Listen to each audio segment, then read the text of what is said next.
पिछला डिस्कशन हमारा था, तो मैं हल्का सा डिस्कशन रिपीट करूंगा।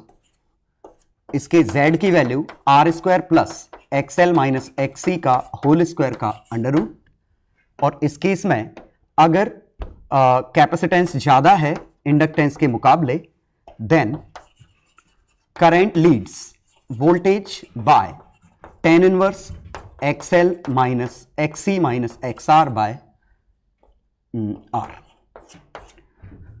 और एवरेज पावर या पावर फैक्टर cos फाई कितना निकला था अपना, R बाय जेड, ये cos फाई था। तो ये इसकी प्रॉपर्टी है कि अगर हमें वोल्टेज का फंक्शन गिवन है तो हम करस्पॉन्डिंग करंट का फंक्शन निकाल सकते हैं, ये इंपीडेंस है।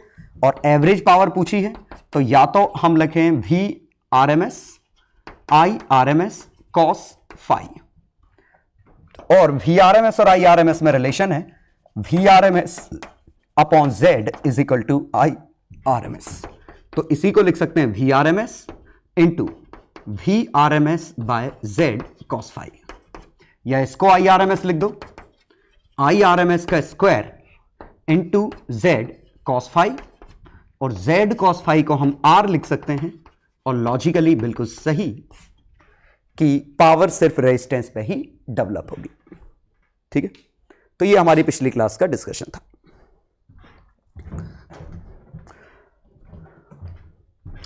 तो दो तरह के सर्किट हो सकते हैं, एक ये भी लिख देता हूं, हालांकि ये सिलेबस में नहीं है, ये इंडक्टर वाले में।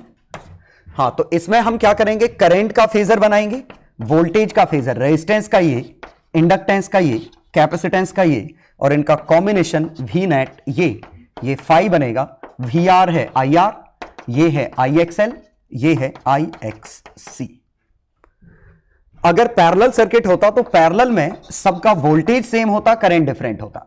तो ये वोल्टेज का फेजर है, ये आई आर का फेजर, ये आई सी का फेजर, ये आई एक्स सी, ये आई एक्स एल।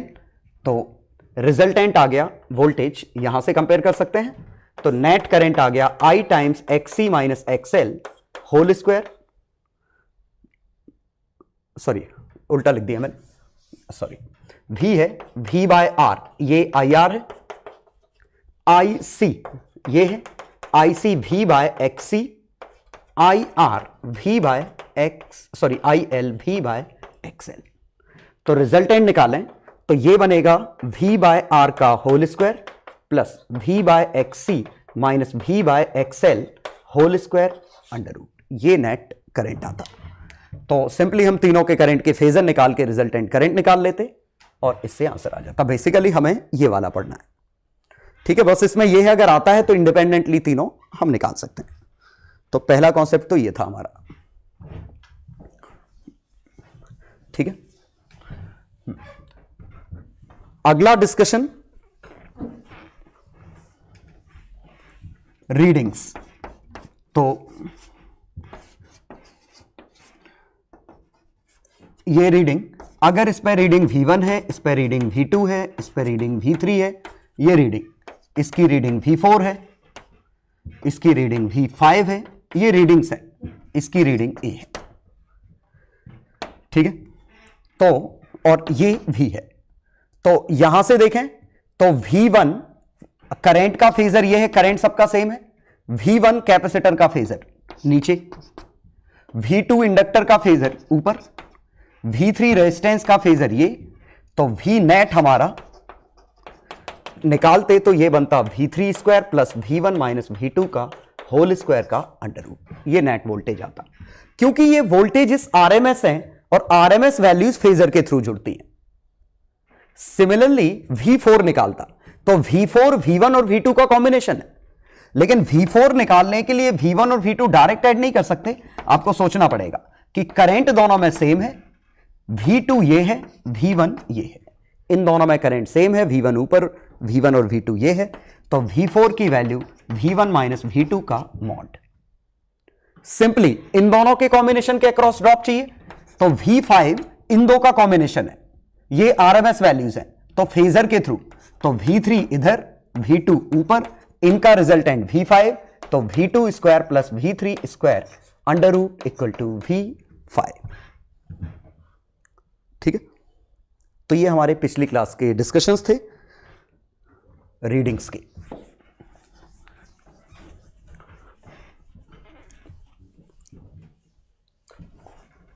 तो एक छोटे से एग्जाम्पल से ले लेते हैं। पिछली क्लास में भी हम थोड़े से एग्जाम्पल ले चुके थे इस तरह का। तो अगर ये V1 है 6 वोल्ट, ये V2 है, ये एमीटर I है, A है, ये रेजिस्टेंस 2 ओम, ये रेजिस्टेंस 4 ओम, ये V। तो अब पूछा होता reading of V2, reading of ammeter और V, रीडिंग ऑफ V, इसकी वैल्यू कितनी है? तो बहुत ही आसान, एमीटर की वैल्यू कितनी है? तो RMS voltage upon impedance upon reactance, ये RMS करंट होता है। ये RMS voltage upon RMS current impedance होगा। तो 6/2 करने पे जो 3 मिलेगा वो RMS करंट होगा। RMS करंट में 4 का मल्टीप्लाई कर दो तो RMS वोल्टेज आ जाएगा। तो V2 की वैल्यू कितनी हो गई? 8 वोल्ट। लेकिन ये V, ये आ गया अपना 8 वोल्ट। अब ये 6 और 8 आप डायरेक्ट नहीं जोड़ सकते क्योंकि ये दोनों फेजर्स हैं, मतलब RMS है।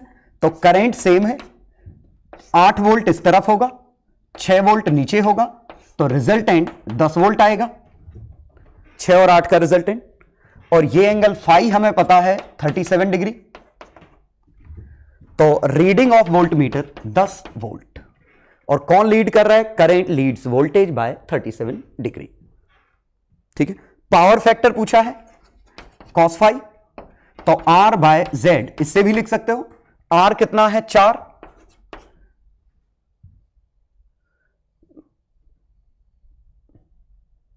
ये करंट शायद 3 एम्पियर था, वैल्यूज कुछ गड़बड़ है। करंट 3 एम्पियर था, it should be 12 volt, it should be 12 volt. तो ये 12 आया, ये 6√5। ठीक है, तो ये 6√5। R बाय Z, R कितना है? 4, Z कितना है? 2√5। ये cos फाई।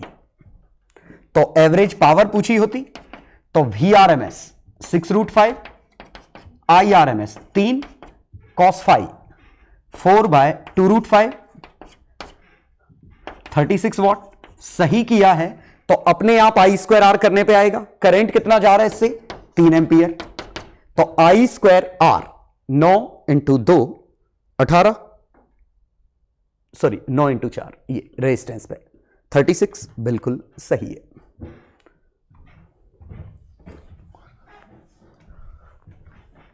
तो ये हमारा सीरीज सर्किट हो गया।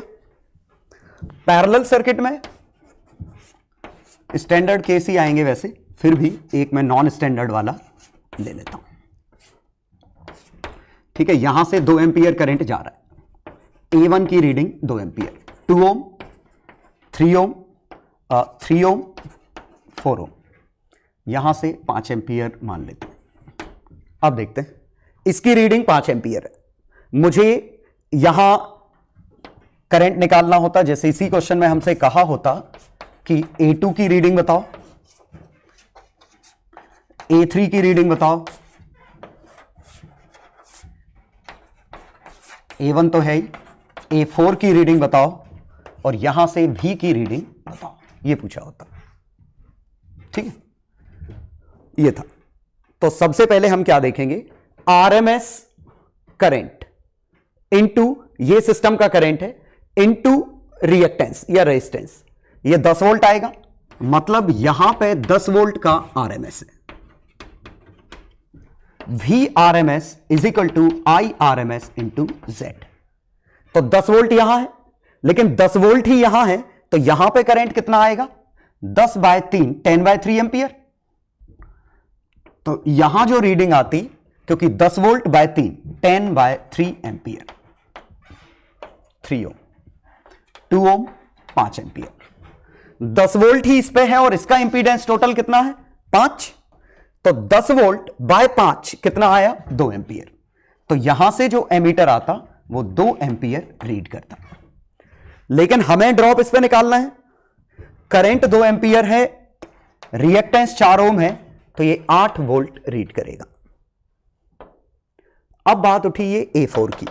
तो यहां तो बिल्कुल रेजिस्टेंस जैसा V = IR की तरह लगा है, क्योंकि यहां हम कोई दो फेजर जोड़ नहीं रहे हैं, यहां हर जगह V equal to I R लग रहा है। जब हम A4 निकालेंगे तो this current this current this current ये तीन जुड़ेंगे तब A4 आएगा, और जब भी हम करंट जोड़ेंगे या जब भी हम वोल्टेज जोड़ेंगे हमें फेजर की जरूरत तब पड़ेगी। ठीक है, अगर V equal to I R लगा रहे हो, ये बिल्कुल रेजिस्टेंस जैसा हो गया क्वेश्चन कि आप इन सभी को रेजिस्टेंस मान लो। 10 वोल्ट इस पे था तो 10 वोल्ट बाय 3 10/3, ये जब कंबाइन किया ये भी तो हम कंबाइन कर रहे हैं। तो चाहे आप रेजिस्टेंस एंड रिएक्टेंस जो भी है इनको कंबाइन करो, चाहे आप करंट कंबाइन करो, चाहे आप वोल्टेज कंबाइन करो, जब भी आप इनको कंबाइन करोगे, वोल्टेज मतलब आरएमएस वैल्यूज, आरएमएस, जब भी आप इनको कंबाइन करोगे हमें फेजर की जरूरत पड़ेगी। आप डायरेक्ट कंबाइन नहीं कर सकते। ठीक है, तो कंबाइन हमने यहां किया तो यहां हमने 5 ओम लिया, फेजर से ही तो किया। ये 5 ओम वोल्टेज था 10 वोल्ट, 10/5 2 एंपियर, 2 × 4, ये कंबाइन नहीं कर रहे हैं, V equal to I R लगा रहे हैं 8 वोल्ट। अब जब हम यहां निकालते यहां करंट तो 1 2 3 चीजें कंबाइन करते तो we will have to use phasor. तो इस पूरे सिस्टम पे वोल्टेज सेम है V, तो इसका जो 5 एंपियर है इसके पैरेलल है, इसका जो 10/3 एंपियर है ऊपर है, और इसका जो 2 एंपियर है, ये इंटरेस्टिंग है, इसका जो 2 एंपियर है ये कितना है 5 ओम, और ये क्या है voltage leads current by 53 degree. अगर सिर्फ इन दो की बात सुने तो इनका कहना है कि वोल्टेज करंट से 53 लीड करेगा, मतलब वोल्टेज का फेजर ये है तो इसका जो करंट का फेजर है वो 53 डिग्री नीचे होगा। और अब जब हम इनका वेक्टर समेशन निकालेंगे तब जाके हमारा आंसर आएगा। तो 2 एंपियर का ये वाला 2 का 4/5 8/5 ये है, तो 10/3 माइनस 8/5 इधर, 5 प्लस 2 का कॉस 6/5, ये हमारा रिजल्टेंट आता, ये आई नेट आएगा। मतलब कंक्लूजन बहुत ही आसान, रेजिस्टेंस करंट या वोल्टेज कुछ भी कंबाइन करोगे, रेजिस्टेंस रिएक्टेंस कंबाइन करोगे you will have to use phasor, current या वोल्टेज की आरएमएस वैल्यूज मतलब रीडिंग कंबाइन करोगे you will have to use phasors. बस सिंपल सा कॉन्सेप्ट ये है। ठीक है,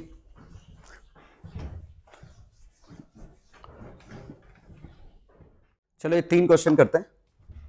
तो 3 क्वेश्चन आपको करने हैं और कोशिश करिएगा पेन वेन का कम यूज करना पड़े, जितने जल्दी कर सकें। पुरानी क्लास का पिछली क्लास का ही रिवीजन है। ठीक है, चलो सॉल्यूशन देखो।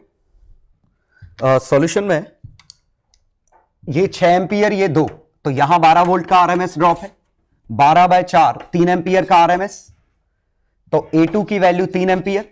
लेकिन ये 3 एंपियर और 6 एंपियर आप कंबाइन नहीं कर सकते। आप कैसे सोचेंगे, इसका वोल्टेज सेम है तो ये वोल्टेज का फेजर, तो यहां 6 एंपियर का फेजर इधर है, 3 एंपियर का फेजर इधर है, तो रिजल्टेंट 3√5 एंपियर, ये एंगल 5।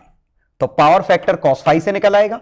हालांकि हमसे रीडिंग पूछी है तो A3 की वैल्यू आ गई 3√5 एंपियर। क्वेश्चन 2, V2 6 वोल्ट, ये 2 ओम, तो 6 वोल्ट आइडियल है सभी, 6 वोल्ट 2 ओम, तो यहां से करंट कितना गया 3 एंपियर, यहां 3 एंपियर तो वही 3 एंपियर यहां है, तो इस पे 9 वोल्ट, इस पे 6 वोल्ट। अब इस कैपेसिटर पे निकालना है तो मुझे ये टोटल वोल्टेज चाहिए। वंस अगेन ये वोल्टेज इन 2 वोल्ट का कॉम्बिनेशन है और ये दोनों फेजर परपेंडिकुलर हैं, तो रिजल्टेंट 6² + 9² का अंडर रूट। ठीक है, 3 कॉमन ले लो तो 2² और 3² 3√13/4, तो 3√13 वोल्ट ये हो गया, 4 ओम से डिवाइड कर दिया तो इसकी रीडिंग 3√13/4 एंपियर। V1 की reading 9 volt. Third question, reactance कितना है, 10 और 2 को कंबाइन करो तो 8 और 6 10 ओम, या फिर करंट सबका सेम है, ऐसे सोच लो। तो ये IR ये है, IXC यहां है, XL ये है ऐसे, या फिर Z हम देखा तो 6 और 8 10 ओम आ गया। 10 ओम इस सिस्टम का रिएक्टेंस है। Total voltage 20 volt, 20 by 10 2 ampere, क्योंकि ये RMS ये भी RMS डिवाइड करने पे। V1 ये ड्रॉप चाहिए तो करंट में इस कॉम्बिनेशन का मल्टीप्लाई कर दें और इस कॉम्बिनेशन को परपेंडिकुलर मान के सॉल्व करेंगे तो 6 स्क्वायर और 10 स्क्वायर का अंडर रूट इंटू 10, तो 6 स्क्वायर प्लस 10 स्क्वायर का अंडर रूट इंटू 10 वोल्ट। ठीक है, मतलब हम क्या लगा रहे हैं, VRMS IRMS इंटू Z। ठीक है, अब बस हम दो एग्जांपल, 2-3 यूजेस देखेंगे। पहला यूज है चोक कॉइल।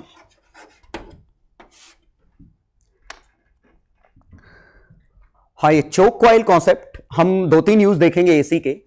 पहला एप्लीकेशन है चोक कॉइल। चोक क्या होता है, आपने अगर पुरानी ट्यूबलाइट आपने देखी हो तो ये ट्यूबलाइट की ये रॉड है, ये नीचे ट्यूबलाइट की पट्टी है और यहां पे ये होता था, ये चोक कॉइल। ठीक है, तो इस चोक कॉइल को अगर ओपन करते तो अंदर एक इंडक्टर टाइप का मिलता। तो चोक कॉइल ये है। ठीक है, सबने देखा होगा, नहीं देखा हो तो कोई बात नहीं, इमेज देख लेना। ठीक है, तो ये हमारा ट्यूब है, ये हमारी चोक कॉइल है। अब इस चोक कॉइल की यूटिलिटी क्या है कि ये ट्यूबलाइट काम करती है 110 वोल्ट पे। अब हमारे यहां सप्लाई है 220 वोल्ट की, ये काम करती है 110 वोल्ट की।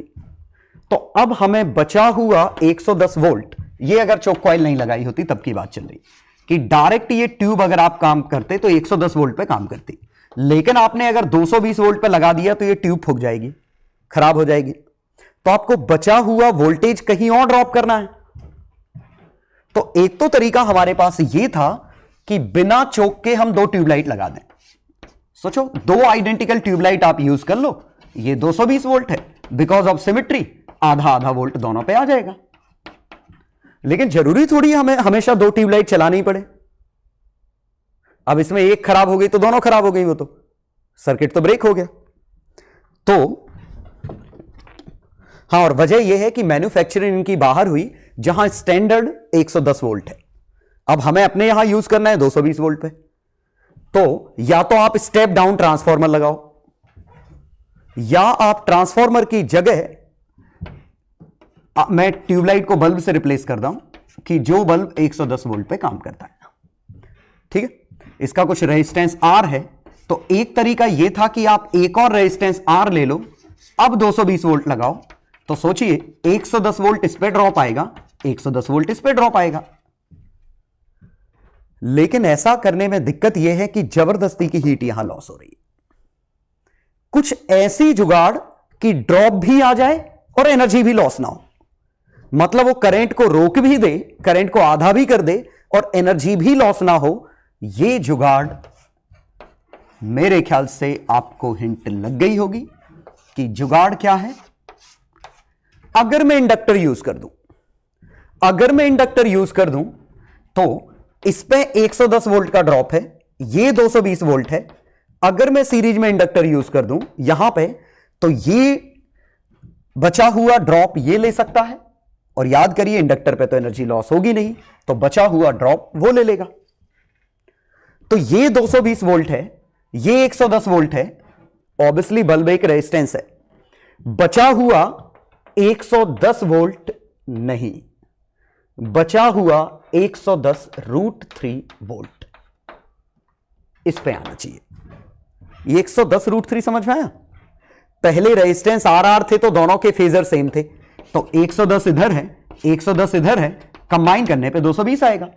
लेकिन अब ये तो रेजिस्टेंस R है, इसका 110 इधर है, लेकिन इसका अगर 110 होता तो इसका तो परपेंडिकुलर होता, तो रिजल्टेंट 220 तभी आता जब ये 110 √3 होगा। √3 मतलब this square plus this square is equal to 220 square. तो दरअसल हमें जो इंडक्टेंस की जरूरत पड़ेगी वो हम ऐसे देखेंगे कि इसको हम लिखेंगे XL। ठीक है, तो XL का स्क्वायर प्लस 110 का स्क्वायर इज इक्वल टू 220 का स्क्वायर। तो बचा हुआ ड्रॉप 220 माइनस 110 नहीं है, फेजर बना के। तो फायदा क्या हुआ कि हमने करंट भी आधा कर लिया। तो देखिए कि अगर मैं डायरेक्ट इससे कनेक्ट कर देता 110 वोल्ट वाले को 220 वोल्ट से, तो यहां करंट आता I नॉट, लेकिन हमें करंट आधा चाहिए। आधा करंट यहां है, आधा ही करंट यहां है, लेकिन यहां एनर्जी लॉस यहां भी हो रही है, यहां भी हो रही है, यहां पे एनर्जी लॉस सिर्फ यहां हो रही है। तो ये बहुत बड़ा बेनिफिट। तो चोक कॉइल की वर्किंग आप ऐसे समझ सकते हैं कि ये बल्ब है, इसका रेटेड वोल्टेज भी है, ठीक है, रेजिस्टेंस R है। रेजिस्टेंस पावर से भी निकाल सकते थे। तो हमने ये इंडक्टर लिया XL, ये ऑपरेटेड वोल्टेज है कि कितने वोल्टेज पे ऑपरेट कर रहे हैं। तो V operated is equal to under root of V rated का होल स्क्वायर प्लस XL का होल स्क्वायर, और XL क्या है 2πf। तो इससे हमें इंडक्टर मिल जाएगा, जो इंडक्टर हम यूज करेंगे इसके सीरीज में, सो दैट ये हमारा बल्ब बिना फ्यूज हुए काम कर जाए। Obviously V operated is more than V rated. तो है क्या, 60 वॉट का बल्ब है, 100 वोल्ट पे काम करता है, आपको 330 वोल्ट पे काम कराना है, तो आपको बचा हुआ voltage 330 square minus 300 square minus 100 square वहां ड्रॉप करना पड़ेगा। मतलब इक्वेशन ये है। तो ये हमारे चोक कॉइल की वर्किंग है। तो चोक कॉइल क्या कर रहा है कि आप एक्सेल जितना बढ़ाते जाओगे, एक्सेल आप बढ़ाते जाओगे तो इस सर्किट में करंट कम होता जाएगा, बल्ब स्लो हो जाएगा, और बल्ब मतलब डिम हो जाएगा, और बिना कोई एक्स्ट्रा एनर्जी लॉस किए। इसी में हम दूसरा यूज केस देखते हैं, इसी का स्पीड कंट्रोलर। और ये क्या है, देखिएगा कि जैसे हमारा कोई पंखा होता, ये पंखा है, ये पंखे से सप्लाई आ रही है दोनों की,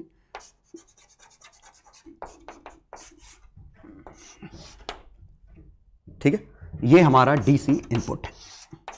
अब जरा सोचिए, अगर मैं ये पॉइंट इधर खिसकाऊंगा, अगर ये इधर खिसकाऊंगा, तो आर इक्विवेलेंट बढ़ेगा, आर इक्विवेलेंट बढ़ेगा तो करंट कम होगा, तो स्पीड पंखे की कम हो जाएगी, और इधर खिसकाऊंगा तो स्पीड बढ़ेगी। तो ये फैन का स्पीड कंट्रोलर हो गया। वही है पोटेंशियोमीटर जो मैंने पहले बताया था करंट इलेक्ट्रिसिटी में। डीसी में तो यहां आ गया, लेकिन एसी में हमारे पास एक बेहतर जुगाड़ है, क्योंकि इसमें नुकसान क्या है कि इस रेजिस्टेंस पे तो हीट लॉस हो रही। मतलब आप क्या कर रहे हो कि जब ये आगे कर रहे ले जा रहे हो तो एक्स्ट्रा रेजिस्टेंस बढ़ रहा है, तो एक हीट यहां जबरदस्ती की डिसिपेट हो रही है। ऐसा कुछ कि ड्रॉप भी आ जाए और हीट भी डिसिपेट ना हो, और वो जुगाड़ सिर्फ एसी में ही काम कर सकती है, डीसी में ये जुगाड़ काम नहीं करेगी, क्योंकि इंडक्टर डीसी में काम ही नहीं करेगा। इंडक्टर तो रेजिस्टेंस ही नहीं देता डीसी को। सोचिए एक्सएल क्या है, ओमेगा एल, और डीसी में ओमेगा 0 है, तो एक्सएल 0 है। तो ये वाली जुगाड़ सिर्फ एसी में काम करेगी, यहां भी सिर्फ एसी में। अब जरा सोचिए कि इसको यहां खिसकाइए, ये यहां खिसकाएगा तो खिसकाएंगे तो इंडक्टेंस बढ़ेगा, ओमेगा एल बढ़ेगा, तो impedance R square plus omega L का होल स्क्वायर का अंडर रूट बढ़ेगा, तो करंट घटेगा तो पावर घटेगी, तो स्पीड फैन स्पीड कम हो जाएगी। ये ओमेगा फैन स्पीड है, कंफ्यूज मत होना। तो क्या हुआ, यहां गए तो बड़ा इंडक्टर आता गया, तो इंडक्टेंस बढ़ता गया, इंपीडेंस बढ़ता गया, करंट गिरता गया, पावर गिरती गई, और इस बार एनर्जी लॉस यहां नहीं हो रही है, एनर्जी लॉस तो इसी पार्ट पे। तो यहां क्या होता है, हम एनर्जी लॉस भी नहीं करते और ड्रॉप भी कर लेते हैं। तो करंट को इंडक्टर और रेजिस्टेंस में दोनों ही करंट को ब्लॉक कर रहे हैं, लेकिन अंतर क्या है कि जो रेजिस्टेंस करंट को रोकता है खुद पे एनर्जी ले लेता है, लेकिन इंडक्टर रोक भी देता है और एनर्जी भी नहीं लेता। ठीक है, तो पुराने जो पंखे होते हैं, पुराने पंखों के अगर घर पे इस तरह का कंट्रोलर होता है, ये इतना बड़ा कंट्रोलर होता है और यहां से कट कट कट ऐसे घुमाते हैं, ठीक है, तो ये इस तरह का जो कंट्रोलर है, इस कंट्रोलर को जब हम मूव करते हैं तो दरअसल हम इस इंडक्टर की वैल्यू चेंज कर रहे होते हैं। जब यहां था 0 थी, ऐसे 5 पॉइंट मान लो, तो ये 0 मतलब मैक्सिमम स्पीड, फिर स्पीड 1, फिर स्पीड या मैक्सिमम 5 स्पीड, फिर 4 स्पीड, 3 स्पीड, 2 स्पीड, 1 स्पीड। तो ये बार बार इंडक्टेंस की वैल्यू बदल रहा है। मतलब अगर आपके घर पे ये लगा है तो स्विच ऑफ करके इसके नट खोल लो, और जब आप खोल के देखोगे तो आपको इंडक्टर की पूरे में ऐसी वायरिंग दिखेगी और वो पॉइंट ऐसे मूव कर रहा होता है उस तरह। तो देखिए चोक कॉइल क्या है कि अगर कोई चीज ज्यादा वोल्टेज पे काम करानी है और वो ले सकता है कुछ कम वोल्टेज, तो रिमेनिंग वोल्टेज कहीं ड्रॉप करना पड़ेगा, और वो हम रेजिस्टेंस नहीं ले रहे हैं, इंडक्टर ले रहे हैं। लेकिन इंडक्टर लोगे तो ड्रॉप के लिए फॉर्मूला ये यूज होगा। तो कितना इंडक्टर यूज करना है वो इससे पता चल जाएगा। ठीक है, इंडक्टर इजी टू फैब्रिकेट होता है, आसान होता है बनाना बड़ी वैल्यू का इंडक्टर, इसीलिए हम इंडक्टर यूज करते हैं। इसकी जगह हम कैपेसिटर भी यूज कर सकते थे, क्योंकि कैपेसिटर भी एनर्जी लॉस नहीं करता, लेकिन इंडक्टर बनाना काफी आसान होता है। चलो, स्पीड कंट्रोलर में भी समझ में आया कि हम करंट को कम करना चाह रहे थे तो रेजिस्टेंस बढ़ा देते। तो डीसी में तो ठीक है ऐसे करते, एसी में हमारे पास एक एक्स्ट्रा ऑप्शन खुल गया, हम इंडक्टेंस बढ़ा सकते थे। तो उम्मीद है ये 2 काफी अच्छे एप्लीकेशन आपको समझ में आए होंगे।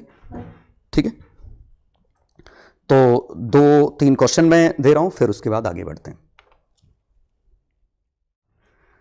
3 क्वेश्चन है छोटे छोटे। 30 volt 20 watt is to be used. ये एक बल्ब है 30 वोल्ट 20 हर्ट्ज एसी सप्लाई के साथ। Inductance of the choke coil needed. Choke coil में कुछ नहीं दिया तो प्योर इंडक्टर मानिए, आइडियल इंडक्टर। अगर कुछ नहीं दिया तो आइडियल इंडक्टर है।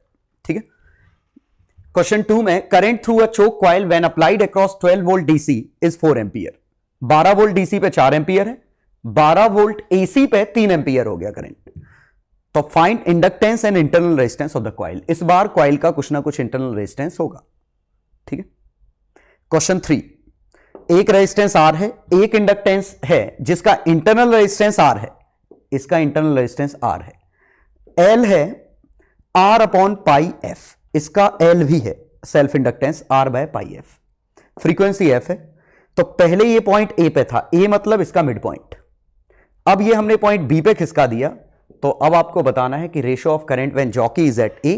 पहले यहां था तो करंट कितना जा रहा था, यहां था तो कितना करंट जा रहा था। ठीक है, सॉल्व करिए। चलो तो सॉल्यूशन देखें। 30 वोल्ट 20 वॉट, तो power is equal to V square by R. Power rated V rated का होल स्क्वायर बाय आर, तो आर की वैल्यू वी रेटेड का होल स्क्वायर बाय पावर।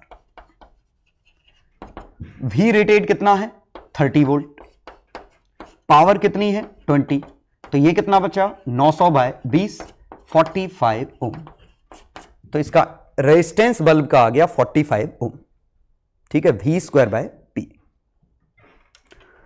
पहला पार्ट। अब ये बल्ब हमारा 45 ओम का है, इस पे हम एक इंडक्टर लगाने वाले हैं। सप्लाई हमारी है कितनी 30 वोल्ट की, हम चाह रहे हैं इस पे 20 वोल्ट का ड्रॉप हो, इस पे x वोल्ट का ड्रॉप हो। ये फेजर से जुड़ेगा, तो 20 स्क्वायर चूंकि परपेंडिकुलर है is equal to 30 square, x की वैल्यू 900 माइनस 400 500 10√5 वोल्ट। ठीक है, तो 10√5 वोल्ट इस पे आया, तो इसका हमें रिएक्टेंस मिल गया। तो XL की वैल्यू ड्रॉप अपॉन करंट, इस पे ड्रॉप कितना आया 10√5। करंट कितना है सिस्टम से, तो सिस्टम से निकालो तो 20/45 है करंट। सोचो, वोल्टेज अपॉन रिएक्टेंस 45, तो 45√5/2 ओम। या आप इसी रेशो से ले सकते थे कि V by this by this आपस में बराबर है, क्योंकि करंट बराबर है। ठीक, तो 45 इस पे ड्रॉप था, 10√5/20 सीधे यहां से आ जाता। ठीक है, तो एनीवे XL ये आ गया। XL कितना है 2πfL, और ये फ्रीक्वेंसी गुम गई मेरी, कितनी थी। तो सेल्फ इंडक्टेंस पूछा था, L is equal to 45√5 by 4 pi F henry. Frequency पता नहीं कितनी थी, दी हो, छाप लेना इसमें। तो ये सेल्फ इंडक्टेंस हमें चाहिए पड़ेगा उसकी सीरीज में। चलो question 2, current through a choke coil when applied across 12 volt DC. अब जरा सोचिए, अगर मैं 12 वोल्ट डीसी यूज कर रहा हूं, इंडक्टर कुछ है, इसका रेजिस्टेंस आर है, इंडक्टेंस एल है, तो रियलिटी यह है कि एल आर सर्किट बन गया ही। लेकिन जब डीसी के लिए बात की है तो इंडक्टेंस का कोई रोल नहीं आएगा। अंडरस्टूड है, we are talking about steady state. तो ये 12 वोल्ट है, करंट कितना आया 4 एंपियर, तो 12/4 is equal to 4 ampere 12/R, यही तो आएगा, इसका तो रोल ही नहीं है। तो रेजिस्टेंस आ गया 3 ओम। अब हमने ये 3 ओम रेजिस्टेंस और इसका इंडक्टेंस कुछ था, हमने इसको एसी से कनेक्ट किया, इसका 12 वोल्ट है, करंट आया 3 एंपियर, तो अब आया 12/XL स्क्वायर प्लस 3 स्क्वायर का under root is equal to 3। तो यहां से 4 16 √7, तो XL की वैल्यू √7 है और XL कितना है 2 पाई, फ्रीक्वेंसी कितनी है 50, L √7, L is equal to √7/100 pi, तो 10 √7/पाई मिली हेनरी। ये हमारा इंडक्टेंस है। ठीक है, तो कॉन्सेप्ट बड़ा सिंपल था कि उसी कॉइल को हम यूज कर रहे थे जब डीसी में, तो 12 वोल्ट 4 एंपियर, तो रोल सिर्फ इसका आएगा डीसी में, इंडक्टर का कोई रोल नहीं स्टेडी स्टेट में, तो 12/4 ये 3 ओम मिल गया। लेकिन जब हम एसी यूज कर रहे हैं तो रिएक्टेंस में इसका भी रोल आएगा, तो 3 स्क्वायर प्लस XL स्क्वायर, इसीलिए करंट कम हो गया है, 4 की जगह 3, उससे XL मिला, ओमेगा एल से कंपेयर किया, मजा आ गया। थर्ड क्वेश्चन, पहले करंट कितना जा रहा है ये निकाल लें, बाद में करंट कितना जा रहा है ये निकालना है, तो सर्किट बना देते हैं। ये R, और चूंकि ये इंडक्टर का ओमेगा एल XL की वैल्यू ओमेगा एल है, 2 pi F L 2 pi F R by pi F 2R। अब जरा सोचिए, सिर्फ हम इसका आधा पार्ट ले रहे हैं, क्योंकि सर्किट यहीं से चालू हो गया, आधा पार्ट का तो रोल आएगा नहीं, तो इसके पास रेजिस्टेंस आएगा R/2, रेजिस्टेंस भी आधा, इंडक्टेंस भी आधा, तो उसका जो इफेक्ट आएगा XL, इसका इफेक्ट 2R की जगह R आएगा, तो ये ओवरऑल बन जाएगा 3R/2 और रिएक्टेंस बन जाएगा R, ये बन जाएगा V0 पहले केस में। दूसरे केस में जब हम इसको पूरे को मौका देंगे, मतलब ये यहां से आएगा, तो इसका रेजिस्टेंस पूरा, रिएक्टेंस पूरा, ये रेजिस्टेंस R, तो ये हमारा सर्किट सेकंड केस का बन जाएगा R और R 2R, इंडक्टेंस का इफेक्ट 2R, ये V0, तो यहां से जो करंट आता V0 अपॉन 3R/2 का होल स्क्वायर और R स्क्वायर, ये यहां से करंट आता V0 upon 2R square plus 2R square. तो करंट का रेशो इसका और इसका रेशो है, ये करंट का रेशो है, इन दोनों का रेशो, ये आंसर आ गया। ठीक है, अब लास्ट डिस्कशन बचा है। लास्ट डिस्कशन है resonance in LRC circuit, series circuit में रेजोनेंस। ये सिंपली क्या है कि अगर हमने ये यूज किया होता, ठीक है, तो यहां से वोल्टेज होता, यहां से जो करंट आता, तो करंट का फेजर हमारा ऐसा बनता, वोल्टेज का फेजर R VL VC ये बनता। अब हम क्या कहने वाले हैं कि Z की value R square plus XL minus XC का होल स्क्वायर का अंडर रूट ये आती, करंट RMS V/Z आता। अब अगर मैं इसकी फ्रीक्वेंसी या ओमेगा को बदलना चालू कर दूं, तो जरा समझिए, ओमेगा को बदलते तो ओमेगा और Z का ग्राफ कैसा बनता। तो Z की वैल्यू कितनी है R square plus omega L minus 1/ओमेगा c होल स्क्वायर, यही है। जब ओमेगा की वैल्यू 0 रखोगे, ओमेगा 0 रखोगे, तो ये वाला टर्म इंफिनिटी हो जाएगा, रिएक्टेंस इंफिनिटी आएगा। और जब ओमेगा की वैल्यू इंफिनिटी रखोगे, ये वाला टर्म इंफिनिटी हो जाएगा। एक ओमेगा की ऐसी वैल्यू है जिस पे ये एक्सप्रेशन मिनिमम आएगा, और ऑब्वियसली वो वैल्यू क्या है, ये हमारा z मिन आएगा जिस ओमेगा पे। और वो मिनिमम वाला z कब एग्जिस्ट करेगा, जब ये वाला टर्म 0 हो जाएगा, तभी तो ये मिनिमम होगा। और ये वाला टर्म 0 हो जाएगा जब ओमेगा स्क्वायर की वैल्यू 1/LC, ओमेगा की वैल्यू 1/√LC। ये वही फ्रीक्वेंसी है जो कैपेसिटर और इंडक्टर के ऑक्सीलेशन की फ्रीक्वेंसी थी। मतलब अगर सोर्स की फ्रीक्वेंसी इतनी हो जाती तो Z मिनिमम आता, और अगर करंट का ग्राफ बना है, करंट का ग्राफ ओमेगा के साथ, तो 1/Z टाइप का ही तो बनेगा, ऐसा बनता। ये ओमेगा नॉट और ये हमारा मैक्सिमम करंट आई मैक्सिमम, ये ओमेगा की वैल्यू ओमेगा नॉट पे। और this condition when omega is equal to omega not, omega not, इस पे क्या क्या अंतर आ रहा है इज कॉल्ड रेजोनेंस। अभी समझ में आ जाएगा रेजोनेंस का मतलब। इस पे क्या क्या अंतर आ रहा है, omega equal to omega not पे Z मिनिमम है और कितना R, Z की वैल्यू मिनिमम है और ये टर्म 0 हो गया तो मिनिमम Z R है, मतलब सर्किट इज प्योरली रेजिस्टिव है। वो इससे पता चलेगा current and voltage are in phase. Current और वोल्टेज, क्योंकि ये दोनों वोल्टेज कट गए, क्योंकि VL क्या था, I times XL, I times XC, और अगर ये दोनों कट जाते तो करंट और voltage they are in phase, और अगर ये फेज में है तो ये प्योरली रेजिस्टिव सर्किट है, रेजिस्टेंस की तरह आया। और प्योरली रेजिस्टिव सर्किट है मतलब इस समय cos फाई की वैल्यू 1 है, क्योंकि जब इंडक्टेंस और कैपेसिटेंस का रोल ही नहीं है तो प्योरली रेजिस्टिव सर्किट है, cos फाई की वैल्यू 1 है। वैसे भी cos फाई की वैल्यू R/Z होती है और यहां Z की वैल्यू R हो गई है तो 1 आ गया। कोई लीड नहीं कर रहा है, ना करंट लीड कर रहा है, ना वोल्टेज लीड कर रहा है।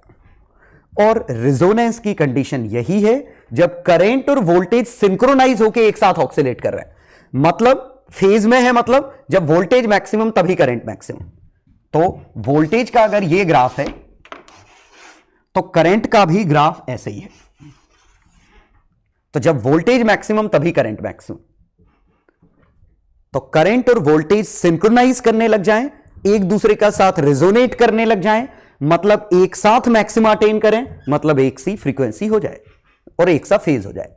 तो एक साथ मैक्सिमा अटेन कर रहे हैं, इसीलिए हम इसे रेजोनेंस की कंडीशन कहते हैं। डिटेल में रेजोनेंस आपको वेव्स में समझ में आएगा, जहां हम साउंड और स्ट्रिंग या मैकेनिकल वेव्स में रेजोनेंस डिफाइन करेंगे फिर से, ठीक है।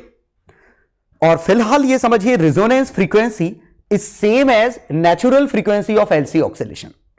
मतलब अगर बैटरी नहीं होती तो एलसी ऑक्सीलेशन को एनर्जी देते तो इसी फ्रीक्वेंसी से ऑक्सीलेट करता, और अगर मैंने उसी फ्रीक्वेंसी का सोर्स लगा दिया तो एम्पलीट्यूड सबसे ज्यादा है, ठीक है। तो रेजोनेंस डिटेल में आपको आगे समझ में आएगा। फिलहाल आप रेजोनेंस का इतना मतलब समझिए कि current and voltage are in phase and current is maximum, impedance is minimum.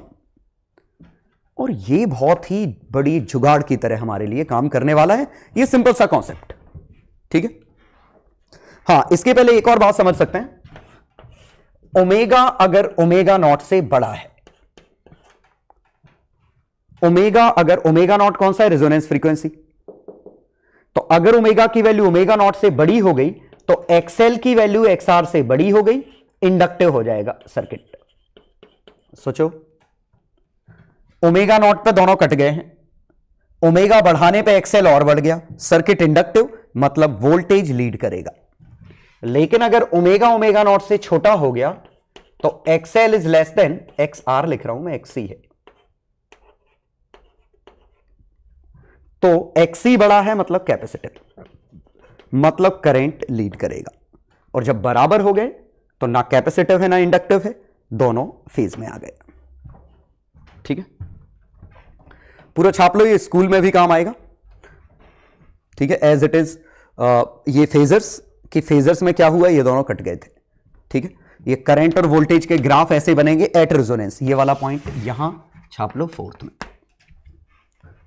ठीक है, तो रेजोनेंस पे Z मिनिमम है, करंट मैक्सिमम है, और ऑब्वियसली उस मैक्सिमम करंट की वैल्यू V/R है। ठीक है, तो ये हमारा रेजोनेंस की कंडीशन थी। इत्मीनान से सोच लो, कोई खास नहीं है, बहुत ही सिंपल सा है। इसमें टेक अवे पॉइंट क्या है, हमारे लिए इंपॉर्टेंट पॉइंट क्या है, एक पर्टिकुलर ओमेगा के नेबरहुड में करंट काफी ज्यादा है। इस ओमेगा से दूर जा रहे हैं तो भी करंट कम है, इस ओमेगा से इस तरफ दूर जा रहे हैं तो भी करंट कम है, मतलब ये किसी पर्टिकुलर फ्रीक्वेंसी को फेवर कर रहा था। अब जरा सोचिए, कैपेसिटर हमने पढ़ा था ये हाई फ्रीक्वेंसी को फेवर करता है, इंडक्टर लो फ्रीक्वेंसी को फेवर करता है, और एल और सी का कॉम्बिनेशन एक पर्टिकुलर फ्रीक्वेंसी को फेवर करता है। और वो पर्टिकुलर फ्रीक्वेंसी कितनी है, ओमेगा की वैल्यू ये, तो फ्रीक्वेंसी आती है 2πf, तो फ्रीक्वेंसी 1/2π√LC। LC सर्किट इस पर्टिकुलर फ्रीक्वेंसी को सपोर्ट करेगा। इस फ्रीक्वेंसी के लिए करंट सबसे ज्यादा देगा, रेजिस्टेंस सबसे कम देगा। तो this is high pass filter, this is low pass filter, and this is frequency selector circuit, कि एक पर्टिकुलर फ्रीक्वेंसी को सिलेक्ट कर रहा है, आगे जाने दे रहा है, बाकी फ्रीक्वेंसी को ब्लॉक कर रहा है। ठीक है, तो हमने बात की थी कि अगर किसी में हाई फ्रीक्वेंसी का परसेंटेज बढ़ाना है तो कैपेसिटर से पास करो, लो फ्रीक्वेंसी का परसेंटेज बढ़ाना है तो इससे, किसी पर्टिकुलर फ्रीक्वेंसी का परसेंटेज बढ़ाना है तो इससे। ठीक है, तो ये काफी इंटरेस्टिंग पार्ट था। तो अब मैं इसका यूटिलिटी दिखाता हूं कि इसका यूज क्या है। ठीक है, इसका बहुत ही बेसिक यूज समझने के लिए हम सिंपली क्या करते हैं, रेडियो स्टेशन का कॉन्सेप्ट समझते हैं। ये हमारा रेडियो स्टेशन है, ये रेडियो है, ये ऐसा है। ठीक है, ये हमारा नॉब है जिसको हम चेंज करेंगे, ये स्पीकर है। ठीक है, अब देखिए रेडियो स्टेशन जैसे आप किसी सिटी का लें तो हमारे यहां जैसे मान लीजिए कौन सा 92.7, 91.9, 94.3 और 95.0 और 101.6 इतने मेगाहर्ट्ज के सिग्नल हैं। 5 सिग्नल हमारे पास पूरे सराउंडिंग में मौजूद है। तो ये जो एंटीना है, ये 5 सिग्नल इस एंटीना पे गिर रहे हैं एक साथ। ठीक है, और अगर ये सभी सिग्नल को एम्पलीफाई करके स्पीकर में प्ले करता तो हमें सबकी आवाज एक साथ आती, और बीच में नॉइस होती ढेर सारी, क्योंकि बीच में जिन स्टेशन पे कुछ ट्रांसफर नहीं हो रहा है वहां नॉइस है, खाली है। तो इतने सारे साउंड एक साथ हम सुनते, मीनिंगलेस हो जाता। तो हम क्या करते हैं कि ये एंटीना पे हमारा कोई कंट्रोल नहीं, एंटीने ने सभी के सभी फ्रीक्वेंसी को इसके अंदर भेजा और इसने अंदर भेज दिया। तो एंटीने ने क्या सिलेक्ट किया, इसको इन सभी फ्रीक्वेंसी को सिलेक्ट किया, अंदर भेजा। अब अंदर भेजने के बाद हम क्या करते हैं, एम्पलीफाई करने से पहले इसको एलसी सर्किट से पास कराते हैं। तो ये फ्रीक्वेंसी यहां इनपुट की तरह काम करेगी। तो ये एंटीने से करंट जा रहा था, वो करंट एंटीने के बाद एक छोटे से एलसी ऑक्सीलेटर से करंट गया। अब क्या होगा कि इन सभी की इंटेंसिटी एटमॉस्फेयर में बराबर है, लेकिन ज्यों ही हम एलसी सर्किट से पास करेंगे, ये सर्किट अलग अलग फ्रीक्वेंसी को अलग अलग रेजिस्टेंस देगा। मान लीजिए इनका सॉल्व करने पे 1/2π√LC ये आता 91.9 मेगाहर्ट्ज, ये होता। ये सॉल्व करने पे इतना आएगा, मतलब ये 91.9 को लीस्ट रेजिस्टेंस पाथ फॉलो करेगा, पाथ देगा, इनको सबसे ज्यादा रेजिस्टेंस देगा। तो इससे जितनी दूर होगी उतना ज्यादा ब्लॉक हो जाएगी, और ऐसे इसी एलसी फिल्टर से 2-3 बार पास करा दिया जाए तो बाद में सिर्फ यही इकलौती फ्रीक्वेंसी बचेगी, बाकी सभी फ्रीक्वेंसी निपट जाएंगी। तो ये इसने इस फ्रीक्वेंसी को चुन लिया, और अब उस फ्रीक्वेंसी को हमने एम्पलीफाई करके स्पीकर पे भेज दिया। तो हमने डायरेक्ट इनको स्पीकर पे नहीं भेजा एम्पलीफाई करके, पहले इनमें से एक को सिलेक्ट किया और इसने क्या किया, सिर्फ इसको जाने दिया। देखिए, सिर्फ इसको जाने दिया और बाकी सबको रोक दिया इसने। तो अकेला ये एम्पलीफाई होके आगे निकलेगा। तो जितनी बार इससे पास कराओगे उतनी बार ये एक पर्टिकुलर फ्रीक्वेंसी को फेवर करेगा, वही फ्रीक्वेंसी आगे प्रोपेगेट होगी और उसी फ्रीक्वेंसी को हम आगे एम्पलीफाई करेंगे। तो हमने अगर इसको फेवर किया तो फाइनली सिर्फ इसी की आवाज सुनेंगे। अब अगर मुझे 94.3 चैनल बदलना है और चैनल बदलना है तो हम ये चाहेंगे कि ये चीज बदल के 94.3 हो जाए और ये चीज बदल के 94.3 करना है तो एल या सी में से एक चीज बदलनी पड़ेगी। ठीक है, अब आप याद करिए, इसमें अगर आपने कभी रेडियो देखा है या इसके साथ खेला है तो हम इसको ट्यून करते हैं। इसका एक ट्यूनर होता है, जिस ट्यूनर को हम घुमाते हैं तो ये आगे मूव करता है। तो ये जो ट्यूनर को हम जब रोटेट करेंगे ये आगे पीछे जाएगा, तो ये सिग्नल जो चेंज होते हैं वो ट्यूनिंग करना, मतलब इस सी की वैल्यू बदलना। दरअसल आप इसको ऐसे समझ सकते हो कि ये कैपेसिटर की दो प्लेट है। इस वाली प्लेट पे हमने नॉब लगा रखा है। अब अगर मान लीजिए इस तरह है तो ओवरलैपिंग एरिया मैक्सिमम है, ऐसे घुमा दिया तो ओवरलैपिंग एरिया मिनिमम है। तो कैपेसिटेंस मैक्सिमम घुमाते जा रहा हूं, ओवरलैपिंग एरिया कम होता जा रहा है, कैपेसिटेंस मिनिमम। तो हम इस नॉब को घुमाते हैं तो यहां कैपेसिटेंस बदलता है, ओवरलैपिंग एरिया बदलता है, जिस वजह से ये फ्रीक्वेंसी बदलती है, जिस वजह से हम डिफरेंट चीजों को ट्यून करते हैं। ठीक है, तो एग्जैक्टली जितने ट्यूनर हैं, नाम ही उसका ट्यूनर इसीलिए होता है because it is tuning something. किसी पर्टिकुलर फ्रीक्वेंसी को ट्यून कर रहा है और किसको, वो हमारा ये ऑक्सीलेटर डिसाइड करेगा। ठीक है, ठीक इसी तरह जैसे कि मोबाइल में इतनी सारी फ्रीक्वेंसी एक साथ मोबाइल पे गिर रही हैं, सबके कॉल एक साथ आ रहे हैं, लेकिन एक पर्टिकुलर मोबाइल पे एक पर्टिकुलर कॉल ही रिसीव होता है। वो क्यों? क्योंकि जो कंपनी वाले जो टावर से भेजते हैं, जिस पर्टिकुलर मोबाइल नंबर पे है उस मोबाइल नंबर की फ्रीक्वेंसी को ट्यून करके भेजते हैं। तो सिर्फ वही मोबाइल इस फ्रीक्वेंसी को ट्यून कर पाएगा। तो ये मोबाइल अपना एलसी सर्किट इस फ्रीक्वेंसी के अकॉर्डिंग रखता है और उसी फ्रीक्वेंसी का ये सिग्नल आया, इसने रिसीव कर लिया। ठीक है, और किस मोबाइल की एलसी फ्रीक्वेंसी क्या है, ये इंफॉर्मेशन ही सिम के अंदर है। ठीक है, आइडेंटिफिकेशन नंबर है, उसके करस्पॉन्डिंग फ्रीक्वेंसी पता है, और ये हमारे सर्विस प्रोवाइडर ऐसे काम करते हैं। तो उम्मीद है समझ में आया होगा रेजोनेंस का यूज क्या है, कि ये ट्यूनर का यूज क्या है, इसी से वायरलेस कम्युनिकेशन पॉसिबल हुआ है। ठीक है, तो जितने भी कम्युनिकेशन होते हैं ट्रांसमीटर और रिसीवर के पेयर, इसीलिए हम कहते हैं कि ट्रांसमीटर और रिसीवर की फ्रीक्वेंसी सेम होनी चाहिए, क्योंकि इसने जो जिस फ्रीक्वेंसी से रिसीव किया, इसका एलसी सर्किट भी उसी फ्रीक्वेंसी का होगा, तभी ये इसको जाने देगा, बाकी को ब्लॉक कर देगा। इसीलिए हम कहते हैं कि फ्रीक्वेंसी सेम होनी चाहिए। तो उम्मीद है समझ में आ गया होगा कि एलसी ऑक्सीलेशन और रेजोनेंस कैसे काम कर रहा है। ठीक है, डिटेल में हम वेव्स में देखेंगे, और भी इंटरेस्टिंग पार्ट है ये। फिलहाल अभी के लिए तो इतना ही, कुछ क्वेश्चन कर लेते हैं फिर आगे बढ़ते हैं। एक एग्जांपल करते हैं। ये वोल्ट मीटर्स हैं V1, V2, V3। ये रेजिस्टेंस है, कैपेसिटेंस है, इंडक्टेंस है, रीडिंग दी गई है। ये if circuit is in resonance, find, एक मिनट, ये रीडिंग मुझे नहीं देनी है। Find reading of V1, V3 and A यहां लगा देता हूं। ठीक है, कैपेसिटेंस, इंडक्टेंस। ठीक है, तो बड़ा सिंपल सा क्वेश्चन ये था। और एक और पूछ लेता हूं, एवरेज पावर। तो देखिए सर्किट रेजोनेंस में है। रेजोनेंस में सर्किट होना मतलब कि ये दोनों इफेक्ट आपस में कट गए हैं।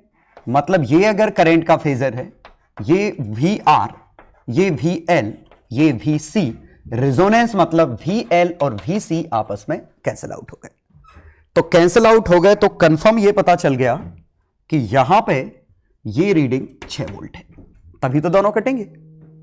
और अगर ये 6 वोल्ट और ये 6 वोल्ट है तो फेजर बनाते तो 6 वोल्ट ऊपर 6 वोल्ट नीचे और VR इधर, और ये नेट वोल्टेज के बराबर होना चाहिए, और नेट वोल्टेज कितना है 20 वोल्ट।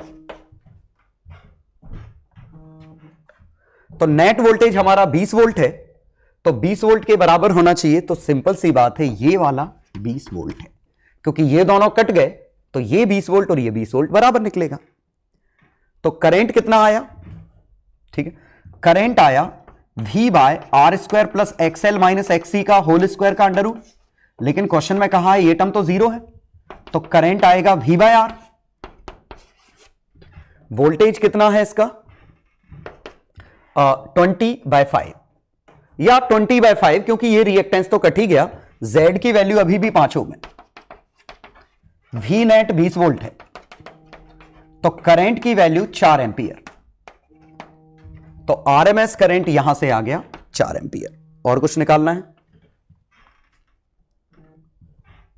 तो ये 4 एंपियर, 20 वोल्ट, 6 वोल्ट, 6 वोल्ट, यहां तक बिल्कुल क्लियर है। अब हमें क्या निकालना है, कैपेसिटेंस की वैल्यू। तो वो हम यहां से निकालें तो XC XL, ये 4 एंपियर है, ये 6 वोल्ट है, तो XC की वैल्यू, XC और XL बराबर है वोल्टेज बाय करंट, 6/4 3/2 ओम। हमें कैपेसिटेंस निकालना है, तो 1/ωc 100 pi C is equal to 3/2। Inductance omega L 100 pi L is equal to 3/2। Average power, तो या तो आप फॉर्मूला लगाएं VRMS IRMS cos phi। VRMS कितना है 20, IRMS कितना है 4, cos phi कितना है 1, तो 80 वॉट। तो यहां हमने क्या किया, रेजोनेंस में ये दोनों आपस में बराबर होंगे, इनके रिएक्टेंस आपस में बराबर होंगे, नेट रिएक्टेंस बचेगा 5 ओम, नेट वोल्टेज 20, करंट आया 4 एंपियर, और 4 एंपियर 6 वोल्ट, तो 3/2 एंपियर। ये कंट्राडिक्ट क्यों कर रहा है, कंट्राडिक्ट क्यों कर रहा है, क्योंकि ये 4 एंपियर, ठीक है ना, कंट्राडिक्ट नहीं कर रहा है, 6/4 ही तो है, सही है, नहीं कर रहा, तो ये बिल्कुल सही है। तो ये हमारी वैल्यूज थी। तो ये पहला एग्जांपल।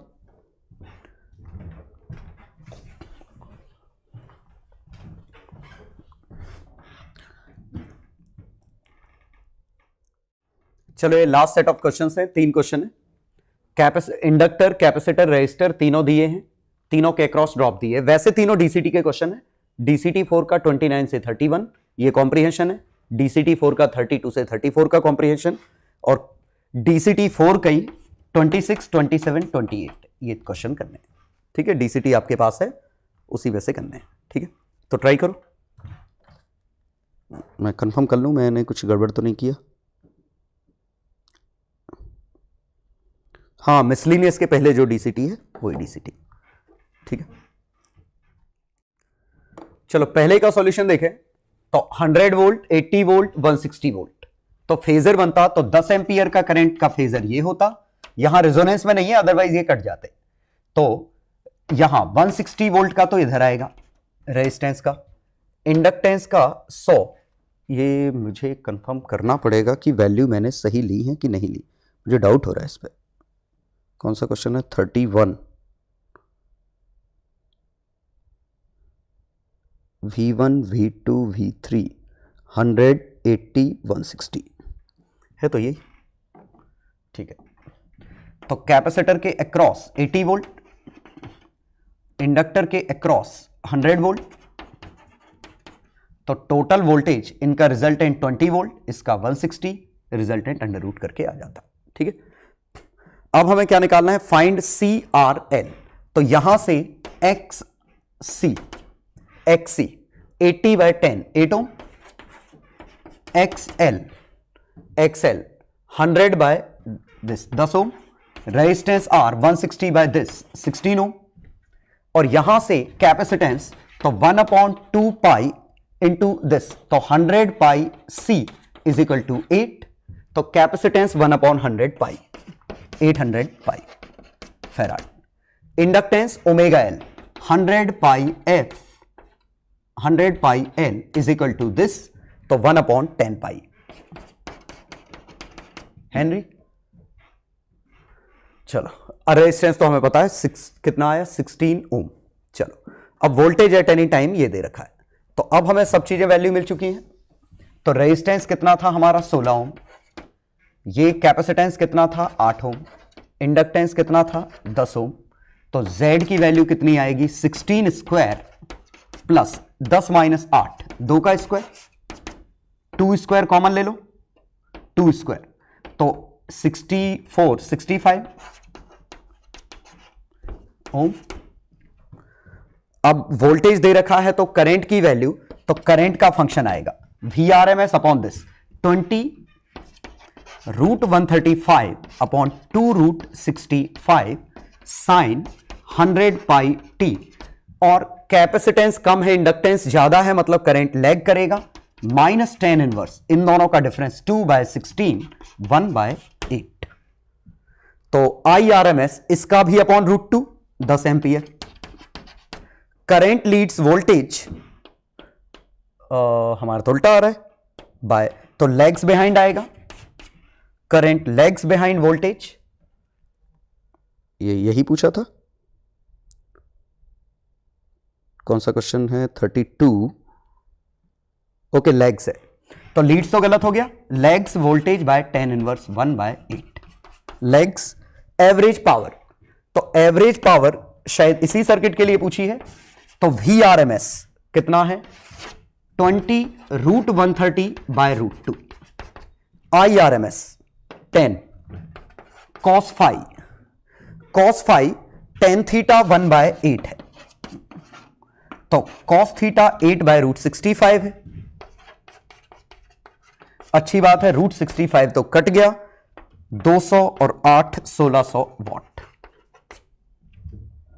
तो ये 1600 वॉट पावर आ गई। पावर पूछी थी मैंने, मन से पूछ ली। चलो DCT 4 का क्वेश्चन 32 से 34।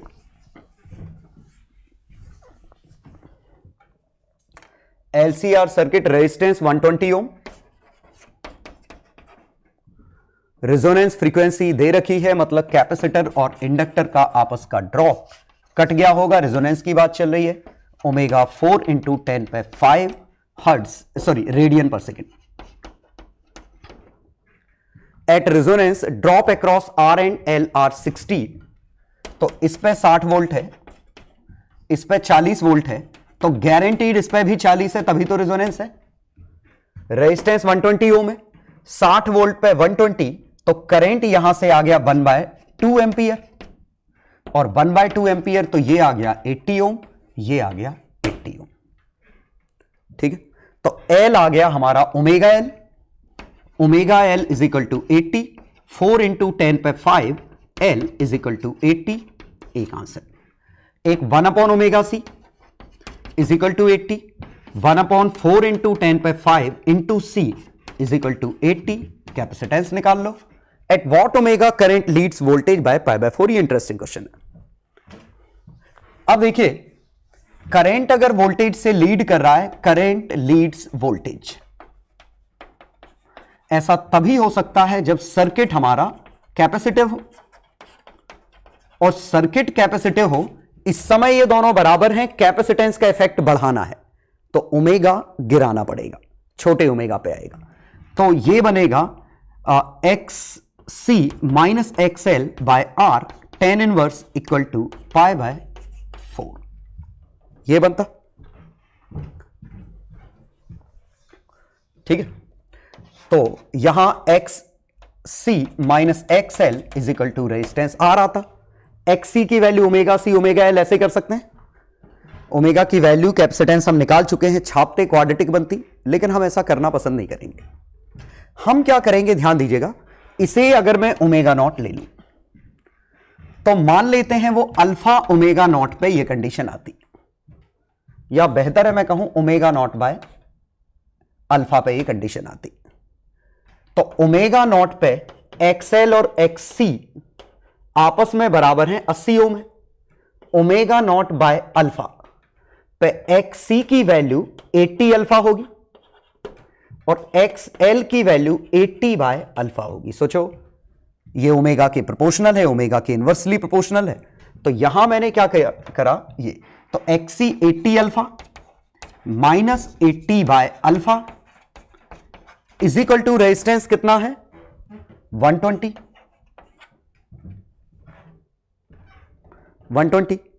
अल्फा वेरीफाई करने पे 2 आंसर आ रहा है, तो अल्फा की वैल्यू 2 हमारा सॉल्यूशन है। एक नेगेटिव आएगा वो हम डिस्कार्ड कर देंगे, तो अल्फा की वैल्यू 2 आई, मतलब हमारी ओमेगा न्यू कितनी आई, omega naught by 2। Omega naught कितना था ये, तो आंसर आया 2 इंटू 10⁵ रेडियन पर सेकेंड, ये हमारा आंसर है। ठीक है, तो शायद समझ में आ गया हो। इस क्वाड्रेटिक को सॉल्व करते तो रूट्स आते, उनमें से हमने जो पॉजिटिव रूट है वो लिख लिया। ठीक है, क्योंकि प्रोडक्ट ऑफ रूट्स नेगेटिव है तो पक्का एक रूट प्लस आएगा, एक रूट माइनस आएगा, इसीलिए हमने पॉजिटिव वाला रूट हमें वेरीफाई हो गया था अल्फा इक्वल टू 2, वो हमने छाप दिया, ये ओमेगा की वैल्यू आ गई। अब 3 छोटे छोटे क्वेश्चन और थे डीसीटी के।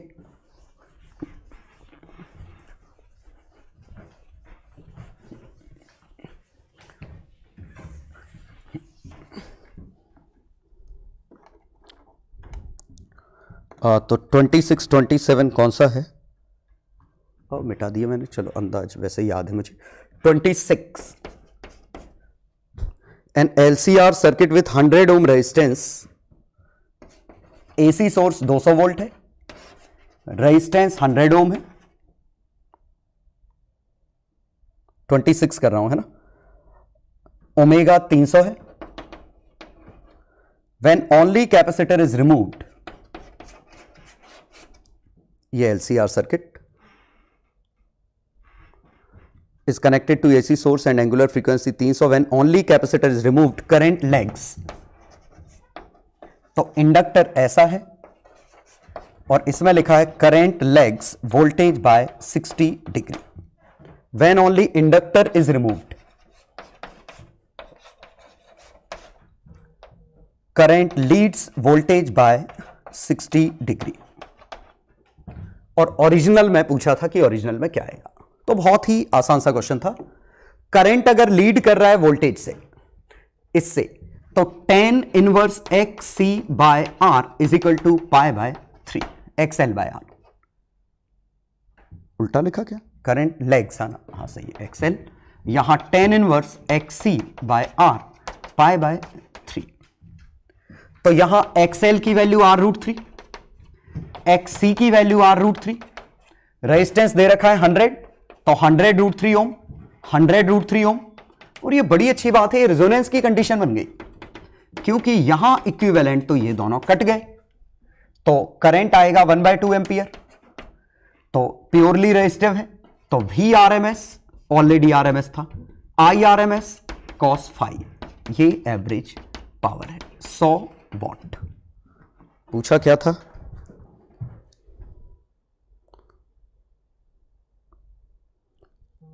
LCR सर्किट 100 ओम है ना, ये 200 वोल्ट, ये 2 एम्पियर था शायद, सॉरी उल्टा लिख दिया मैंने, 400 वॉट।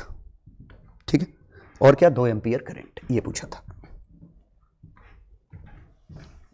चलो क्वेश्चन 26 के बाद 27, a coil inductance 100 microfarad 60 ohm effective resistance, तो 60 ओम और 100 micro henry parallel with a condenser of 100 pico farad. The resonance circuit so formed is excited from an alternating current source. The frequency of source is varied until a maximum impedance of the circuit is obtained. The frequency of generator at which it occurs, तो resonance frequency निकालनी है। ये थोड़ा सा beyond scope आ गया है, हालांकि इसकी फ्रीक्वेंसी भी वही आती है 1/2π√LC। लेकिन एक खास बात कर रहे हैं, नोट इस क्वेश्चन में उल्टा लिखा है, when maximum impedance is obtained, resonance frequency पे मैक्सिमम इंपीडेंस आया, उल्टा है, ये सिलेबस में नहीं है, यही पैरेलल सर्किट है जो हमारे सिलेबस में नहीं है। पैरेलल सर्किट के रेजोनेंस निकालना हमारे सिलेबस में नहीं है, तो इस क्वेश्चन को इग्नोर मार दो। अच्छी बात है, मैंने यहां ले लिया। ठीक है, हाँ नॉलेज के लिए मैं बता देता हूं, फ्रीक्वेंसी इसकी रेजोनेंस वही आती है जो नॉर्मल वाले की आती है, लेकिन बस इसमें उल्टा हो जाता है। तो ये रिवीजन में मैं जरूर बताऊंगा, जब हम रिवीजन करेंगे एडवांस के लिए तब मैं ये सॉल्व करना भी सिखाऊंगा, लेकिन अभी नहीं। Last, series circuit consist of resistance, inductance and capacitance, apply voltage. EMF है 141.4 cos 5000 T minus 10 degree. Current है 5 कॉस 5000 टी माइनस 370 डिग्री। तो डेल्टा फेज आ गया इनके बीच का 360 डिग्री, मतलब दे आर इन फेज। और अगर फेज में है इसका मतलब ये रेजोनेंस में सर्किट है। Calculate the value of capacitance. Phase में है, देखिए इन दोनों का डिफरेंस 360 है, दे आर इन फेज, मतलब ये रेजोनेंस है, मतलब प्योरली रेजिस्टिव सर्किट है। और प्योरली रेजिस्टिव मतलब XL और XC कट गए हैं, मतलब ओमेगा L और 1 ओमेगा C कट गए हैं, मतलब ओमेगा की वैल्यू 1/√LC है। ओमेगा कितना था 5000, 1/√L कितना है बच्चे का, L दे रखा है 0.01 इंटू कैपेसिटेंस, ये पूछा है। ठीक है, तो ये हमारा कैपेसिटेंस निकल आया। रेजिस्टेंस की बात करें तो यहां से मिल जाएगा Z की वैल्यू V/I, तो 141.4/5 यही Z है, और Z ही R है क्योंकि R² plus XL minus XC, ये टर्म तो निपट गया, तो इक्विवेलेंट रेजिस्टेंस हो गया R। तो रेजिस्टेंस इन दोनों का रेशियो आ गया, और कैपेसिटेंस ये फ्रीक्वेंसी से हम निकाल लेंगे। ठीक है, स्क्वायर कर दो और इधर भेज दो 10⁻⁴ 4। ठीक है, ओमेगा की वैल्यू 1/√LC, ओमेगा 5000 है, सही बात है। ठीक, चलो, तो ये सिंपल सा टॉपिक था, मेरे ख्याल से आपको दिक्कत नहीं आई होगी। क्वेश्चंस करोगे तो आपको और अच्छे से कॉमन सेंस फीलिंग होगी, डिस्कशन में भी हम फील करेंगे। हाँ, एक चीज मैंने नहीं पढ़ाई है, वो आपको मेरा ये होमवर्क समझ लो, क्वालिटी फैक्टर, ये आपको एनसीईआरटी से पढ़ना है। कोशिश करिए समझने की, समझ में नहीं आएगा वैसे मोस्ट प्रोबेबली, बस एक बार आप रीडिंग मार लोगे तो मुझे समझाना आसान होगा। ये मैं डिस्कशन में एक्सप्लेन करूंगा कि क्वालिटी फैक्टर क्या होता है। ठीक है, बाकी एसी आपका खत्म हो गया है, अब अगला टॉपिक हम चालू करेंगे। ठीक है।